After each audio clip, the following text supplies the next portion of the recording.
El primer grupo de estudiantes viajó hoy martes hacia Holanda para seguir con sus estudios superiores. Un grupo de 248 es el total de estudiantes que fueron divididos en dos grupos que llegarán a Holanda en las próximas horas para así prepararse profesionalmente para su futuro. Hoy un grupo de estudiantes viajó con destino a Holanda para así continuar con su educación superior, seguir con sus carreras y poder tener un mejor futuro. Este primer grupo de estudiantes de Aruba viajó hoy martes en la mañana vía Curazao. El grupo total es de 248 estudiantes que fueron divididos en dos por motivos logísticos, donde el primer grupo viajó alrededor del mediodía, seguido por el segundo que salió alrededor de las 3 de la tarde.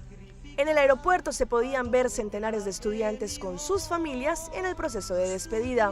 Siempre este es un momento emocional para ambos partidos, pero seguramente con la firmeza de que es para que los estudiantes tengan una mejor situación.